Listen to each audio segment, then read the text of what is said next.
Greatness reached over oppression through wisdom. That's grow. That's what grow means. Let's grow. So I want to talk to you today about a couple topics, give you a message on today that change your mindset and your way of thinking about yourself so you can achieve your greatness, your glory. I want to talk to you today about a couple things. Now, people, I want to talk about how we oppress one another, how we oppress ourselves, how we holding one another down financially. You know, I'm going to tell you, we hold ourselves down financially. We hold ourselves down physically. We hold ourselves down mentally. I mean, because we don't challenge ourselves. We don't rise to our greatness. We don't. You know, we go with what somebody say we are, and we just go with that. If somebody called you a thief, you just a thief. And you get in that mindset and you don't come out of it. But I'm going to tell you something. It don't matter what somebody label you as. You are better than that. You have a purpose here. It's a reason that you are on this earth. And it's just not to be going through what you're going through. It's not just to be going through the motions that, you know, where you going to work, getting up in the morning, going to work, going about your day and everything. You know, it's more to it than that. It's more to it than Sunday morning service. It's more to it than, you know, this life that we live in, a hypocritical life. You know, this hypocritical Christian life is exactly what it is, because we go to church on Sunday and thinking that we got it together. Come Monday, Tuesday, Wednesday, we back out there again, you know, because we don't know, we're not being taught how truly to live a spiritual life and to live a life in honor and glory. Because I'm going to tell you, before the ancestors were brought to the United States, they were practicing spirituality. You know, they were living a life in honor and glory. And we need to get back to that, because we didn't really learn about it because it's not written in the history books. You know, you have to research and find out about your African spirituality. You find out all day about Christianity. You find out all day about Jesus and all this other stuff. You know, but you need to find out and really get rooted in your African spirituality and who you are and your purpose for being here on this earth, your reason why you are here. Because really, you know, the Africans were brought to the United States and adapted the traditions and customs of this country. We had our own traditions and customs in our own motherland where we lived at, you know, before we were kidnapped and brought over here. So now we here. It's time to come out with substance, people. It's 400 years later. You know, we've been beating ourselves up against beating our head up against the wall, getting nowhere. You know, scratching, digging, scratching, trying to come up, only to fall right back down. Well, I'm going to tell you how you come up and stay up. You know, you ain't got to pay out no money. You ain't got to send out for no DVDs. I'm going to tell you right now how to live a life in honor and glory, and how to receive and achieve everything that you want out of this life. You know, so when you go on to the next life, when you go on to the next plane, you know, you'll be set.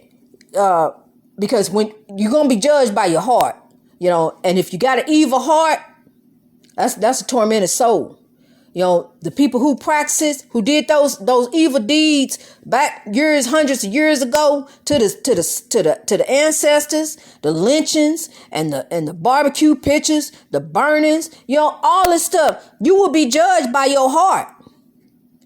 God said you will be judged. So how is your heart? Is your heart evil? Is your heart cruel? Are you out to get people?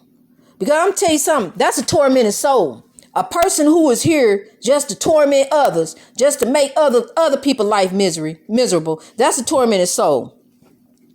People, I want you to stop oppressing yourselves. Okay, you oppress yourselves financially. You oppress yourselves in so many kind of ways. It's so many different kind of ways. I was having a discussion this morning. How we oppress ourselves financially. This one way we oppress ourselves financially. We go out here and buy these cars, $60,000, $70,000 cars, and then you got a car note 6-7 years long. I remember when I bought a car and I had a car note for 5 years. I remember thinking how old my son was going to be by the time I got done paying off that car. See, we put ourselves in financial binds. You know, you tied to this car for the next 5 years of your life. Ain't no telling what may happen in that 5 years, but you got to make that car note. Because if you don't make that car note, it's going to go on your credit. When it go on your credit, that's going to hurt you. You won't be able to get no other car. You won't be able to get credit, get a credit card, get a good interest rate. You're going to be doing bad because you done strapped yourself in this $56,000 car, and you got to make this $600-700 note every month on time. Because if you don't, you're going to mess up and fall behind. And trouble is so easy to get into and hard to get out of. Okay, people, you got to stop doing that. You got to stop tying yourself into these long car notes because they making them longer and longer. Last I knew, it was 60 months. Now it went to 72 months. It's going to keep on getting longer and longer. It's going to go to 84 months. I'm telling you, it's going to keep getting longer. And a car note soon going to be like a house note. You don't have 2 house notes that you're paying. So you want to get out of that. And you want to start, what you want to do, people, start saving your money. Put into and start, get you somebody to go around with you and look at these cars. Don't buy from these big time car dealers. Why don't you start going to an auction? If you can't go get to the auction, why don't you go to one of these little lots? Because a lot of times these lots have cars and they real reasonable. And see, nowadays people trying to get rid of stuff. They ain't trying to hold on to stuff. So it's really not a good idea to go get yourself tied into a 5-6 year loan, and lock yourself in like that, because basically you almost making a house note. That's just ridiculous. So, try to get yourself a car loan. Well, you don't have to make those type of payments every month. Not only those type of payments where the payments won't affect your credit like that. So really you want to go to an auction or a little lot where you don't have to pay a whole lot of money, in car payments, something where you can afford it. See, when you put down a lot in the beginning at one of these little car lots, you put down a lot of money, what you got, $3,000, whatever, to put down on the car, it makes your payments lower. And then you can afford the car. And see, then, and because that's the goal, is to hurry up and get the thing paid off of, not to stretch it out as long as you can. Because when you stretch it out as long as you can, you're going to be paying interest. It's more money on top of that. It's more money on top of the money you're going to be paying. And that's called interest. So cut out all of that, because in 5 years, you still ain't going to be done paying on the car because you got to pay interest. Stop oppressing yourself financially, people. Start making wise financial choices. You don't want to be tied to no car note that long, 6-7 years long. Think about how old your child gonna be by the time you get done paying that car note. That'll stop you right there, because that's what they used to get me. I used to hate that, thinking about how long I got to pay this car note. And car notes ain't cheap no more. So people, we got to make some wise financial choices here. We got to stop messing stuff up, for ourselves and oppressing ourselves. That's how we oppress ourselves. Then when you leave the car lot or when you get ready to make that first note, that's so depressing. Dang, I got to make this car note.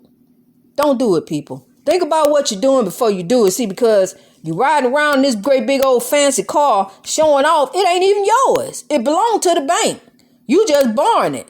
But I'm going to tell you something. Don't make that car note. You won't have nothing to show off. So I'm just letting you know right now, I want to give you a word of advice how to stop oppressing yourself. We trying to reach our greatness. We trying to grow. Can't grow making unwise financial choices, people. Let's grow. I love you. Peace to you. Let's grow.